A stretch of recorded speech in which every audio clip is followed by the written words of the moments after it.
سامعین گرامی 2 محرم آج ہو گئی ہے۔ تاریخ انسانیت کی سب سے دردناک ہجرت کا تذکرہ کرنا چاہتا ہوں۔ ہجرت بھی حسین مظلوم کی ہجرت۔ 7 سے 8 منٹ گھڑی پہ ٹائم رکھیے، زیادہ نہیں پڑھنا۔ اب دوسرا دن ہے، جناب مولانا بھی بہت اچھی تیاری پڑھ گئے۔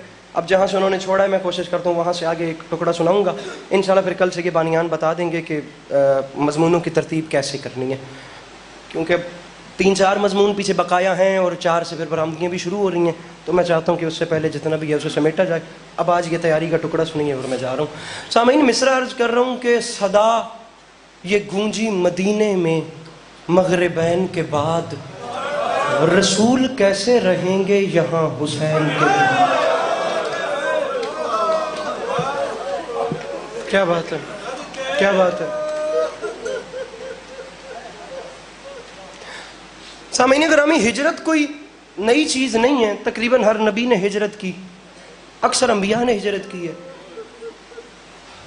یہ پاک انڈیا کا پارٹیشن ہوا، لوگ ہجرت کر کے وہاں سے یہاں آئے، یہاں سے وہاں گئے۔ خدا اس قوم کی، بلکہ خدا دشمن کی بھی بیٹی ہو تو اس کے نصیب نیک کرے۔ جب ایک بیٹی ایک گھر سے دوسرے گھر میں رخصت ہوتی ہے تو وہ بھی ایک ہجرت ہی ہوتی ہے، یا جب چڑیا یا پرندے اپنے آشیانوں کو بدلتے ہیں تو اسے بھی ہجرت ہی کہتے ہیں۔ میرے آقا صلی اللہ علیہ وآلہ وسلم نے خود ہجرت کی، یہ ہمارا اسلامی سال چلتا ہی ہجرت سے ہے۔ اور جانتے ہیں جب میرے آقا نے مکہ چھوڑا تو کیا الفاظ تھے؟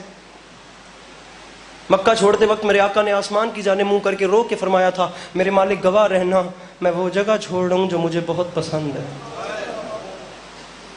تو مجھے اس جگہ بھیج جو جگہ تجھے بہت پسند ہے۔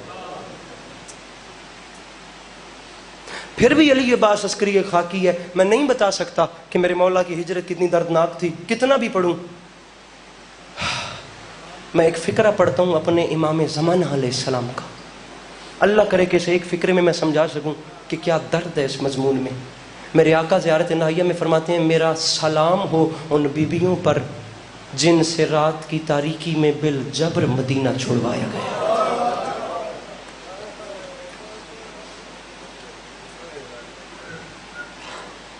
اور جیسے لوہے پہ لکیر ہوتی ہے نا، یہ باتیں اس طرح مستند ہیں جیسے یہ میرے محترم پڑھ رہے تھے۔ میرے آقا پہلے ماں کی قبر پہ، پہلے نانا کی قبر پہ گئے اور جا کر فرمایا، میرے مالک گواہ رہنا ھذا قبر نبی ہے، میرے مالک یہ تیرے نبی کی قبر ہے، وَأَنَا ابْنُ بِنْتِ نَبِيِّكَ، اور میں تیرے نبی کی بیٹی کا بیٹا ہوں، اور میرے مالک وہ وقت آ گیا جو تیرے علم میں ہے، میرے مالک میں تو اسے مانگتا یہ ہوں، مجھے اس راہ پہ ڈالیں جس میں تیری رضا شامل ہے۔ پھر بھائی کی قبر پہ گئے، پھر ماں کی قبر پہ گئے۔ اب یہاں سے میں مصائب شروع کر رہا ہوں۔ ماں کی قبر سے اب ہر کسی نے لکھا کہ کوہ وقار بن کے دنیا نے پہلی بار دیکھا اور محسوس ہوتا تھا دونوں عالم کا اکلوتا شہزادہ جا رہا ہے۔ نانا کی قبر، بھائی کی قبر، ماں کی قبر پہ تو چلو جا کے ایسے گرے نا جیسے بچے ماں سے لپکتے ہیں۔ ماں کی قبر سے دوبارہ واپس آئے اپنے نانا کی قبر پہ، اور نانا کی قبر پہ آ کر حسین بادشاہ نے اپنا دایاں رخسار اپنے نانا کی قبر پہ رکھا۔ اب یہ ایک جملہ علامہ نقن کا ہی فکرہ یاد آ گیا۔ سید فرما گئے تھے کہ جب کیفیت بدلے نا تو نتیجے تب تبدیل ہو جاتے ہیں، اثر بدل جاتے ہیں۔ پہلے نانا کی قبر پہ آئے تھے تو کوہ وقار بن کے، اب جب حسین نے نانا کی قبر پہ اپنا رخسار رکھا نا، علامہ نقن فرماتے ہیں حسین کو نیند آ گئی۔ نیند حسین کو اس لیے آئی کہ جب حسین نے نانا کی قبر پہ رخسار رکھا تو حسین کو اپنے نانا کا سینہ یاد آ گیا۔ تاریخ کہتی ہے میرے مولا نے خواب دیکھا، خواب کے عالم میں اپنے نانا کی زیارت ہوئی۔ میں آخری جملہ تمہید کا پڑھ کے مصائب شروع کر رہا ہوں۔ اور میرے آقا نے اپنے بیٹے حسین کا سر اپنی جھولی میں رکھا، سر کو جھولی میں رکھ کے حسین نے رو کے فرمایا، نانا مجھے اپنے پاس بلا لیجئے، آپ کی امت مجھ سے آپ کی قبر چھڑوانا چاہتی ہے۔ میرے آقا نے عالم خواب میں فرمایا، حسین بہت جلد تم میرے پاس آ جاؤ گے۔ حکمت الہی کے تحت یہ جملے سننے تھے۔ میرے مولا کی آنکھ کھلی، عباس علمدار کی جانب دیکھ کے حسین نے رو کے فرمایا، غازی انا للہ و انا الیہ راجعون۔ طالب جوہری صاحب فرماتے تھے کہ بلا حسین نے کسی سے نہیں کہا، صرف عباس علمدار سے کہا، اسی دربار واپسی پہ جس کا میں نے فضائل پڑھا ہے نا، اسی دربار ولید سے واپسی پہ عباس کے شانے پہ ہاتھ رکھ کے فرمایا غازی میں صرف تجھے بتا رہا ہوں عباس اب یہ شہر ہمارے رہنے کے قابل نہیں ہے، عباس ایک رات ہے، ہمیں کل کے دن میں مدینہ چھوڑنا ہے، عباس جلدی کرو تیاریاں شروع کرواؤ۔ تاریخ کہتی ہے فہرست سامعین میں مصائب شروع کر رہا ہوں، بانیان راضی رہیں گے، 4 منٹ کے بعد میں ممبر چھوڑ رہا ہوں، زندگی رہی تو انشاءاللہ کل پھر تفصیل سے آپ کو سلام کریں گے۔ فہرست تھمائی میرے مولا عباس کے ہاتھ میں، میں زیادہ انتظار کروا بھی نہیں رہا تاکہ آپ لوگ بھی گھروں کے بستروں پہ جائیں اور آرام کریں، انشاءاللہ کل پھر وقت سے تشریف لائیے گا اور میرے مولا کی بارگاہ میں نذران عقیدت پیش کریں گے۔ فہرست میں فرمایا جس جس کا نام ہے عباس اسے بلاتے جانا۔ علماء اور مقدمین پیر ذہن لکھ گئے تھے، میرے مولا خود اپنے گھر کے باہر مسند نشین ہو گئے۔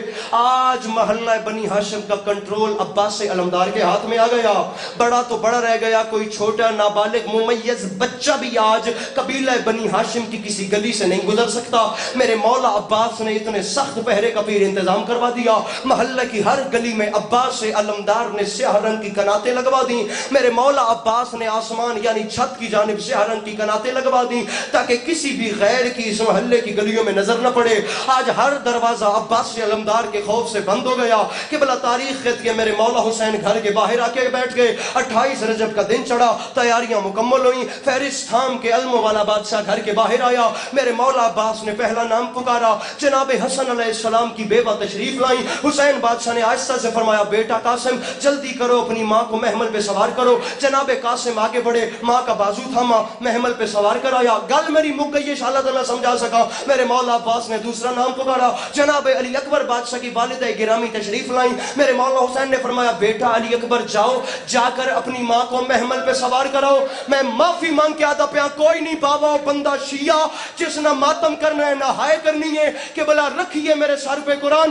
کاظم تاریخ کہتی ہے نام پکارتے جا رہے تھے، بیویاں آتی جا رہی تھیں۔ عبداللہ بن سنان راوی روایت کرتا ہے میں نے اپنی آنکھوں سے دیکھا مدینے کی زمین میں زلزلہ شروع ہوا، عباس جیسے جرار کی آواز میں لرزہ آیا، کانپتا ہوئے ہاتھ میں تحریر پکڑی ہے، دوسرا ہاتھ غازی کا کمر پہ آیا۔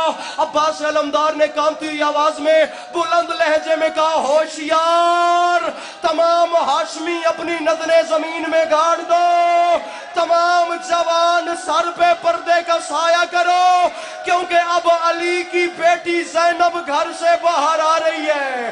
جسے ماتم نہیں آتا وہ سر نیچے کرے کہ بلا راوی کہتا ہے میں نے دیکھا حسین کرسی سے کھڑے ہو گئے، علی کا لال ہے جی جی اللہ اکبر اللہ۔ میں ممبر چھوڑ رہا ہوں اور آپ نے بھی انتظار نہیں کروایا کہ بلا تاریخ کہتی ہے عباس کا کانپتا ہوا لہجہ، حسین مسند سے کھڑے ہو گئے۔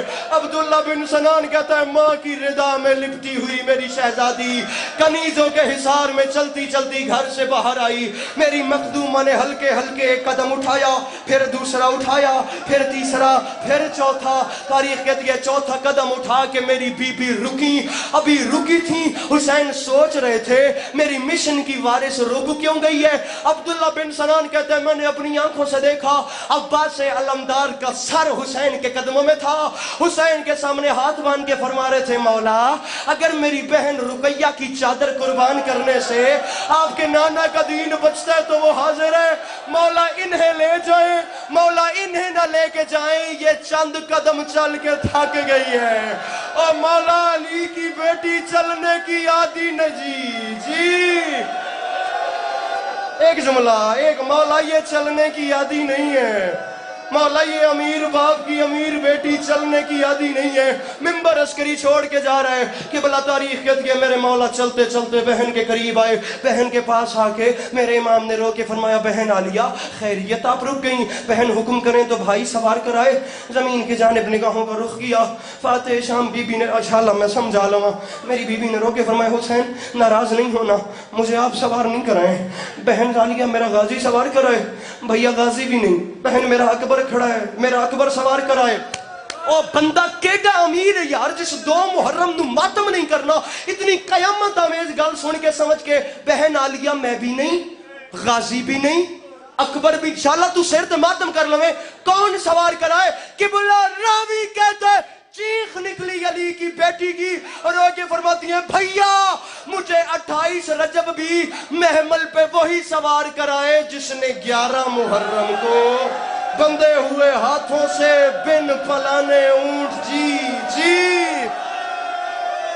یا سیدہ یا سیدہ سید نوکر اور جس نے 11 محرم کو بندھے ہوئے ہاتھوں سے اور جس نے 11 محرم کو بندھے ہوئے ہاتھوں سے مجھے سوار کرانا ہے قبلہ تاریخ کہتی ہے جناب سجاد قریب آئے پھوپھی اماں کا بازو تھاما چلتے چلتے ناکا کے قریب لائے جناب عباس علمدار نے ناکا کی مہار تھامی جناب علی اکبر نے محمل کا پردہ ہٹایا جناب سجاد نے اپنی پھوپھی پاک کو سوار کرایا قبلہ تاریخ کہتی ہے دائیں حسین آ گئے بائیں عباس آ گئے آگے سجاد آ گئے پیچھے اکبر آ گئے یہ ہے علی کی بیٹی کی ناکا دائیں حسین ایک جملہ جے تسی سید انج درد ذکر دے وارث ہو انج نہ روندے پہ ہوا خدا دی قسم آدھی ویر میں جملہ نہ آکھا اب جو سید بیٹھے میں اس سے زیادہ جلدی نہیں کر سکتا اور میری ماما بہنا سید زادیاں مرشد زادیاں انشاءاللہ میں گل سمجھا سکا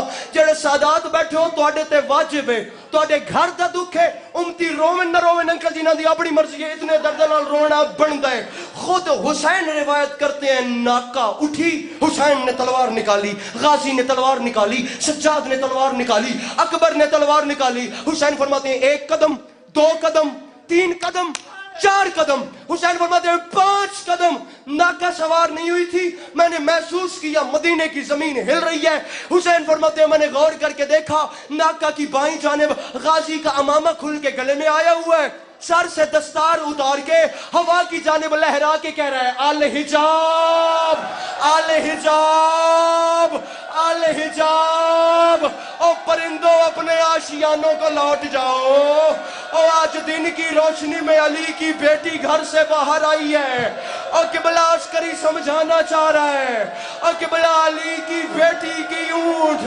اس کے دائیں حسین بائیں غازی آگے سجاد پیچھے اکبر علی کی بیٹی کعبہ بن گئی جملہ سننا جملہ ہاشمیوں نے طواف شروع کر دیا رکھ پیر میرے سر پہ قرآن یہ تھی 28 رجب اور وہ تھی شام غریبہ بے غیرت شامیوں نے علی کی بیٹی کے خیمے کے گرد ناچنا شروع کیا رو کے فرماتی ہے غازی یہ مجمع ہٹا اور غازی میرے سر پہ چادر کوئی نہیں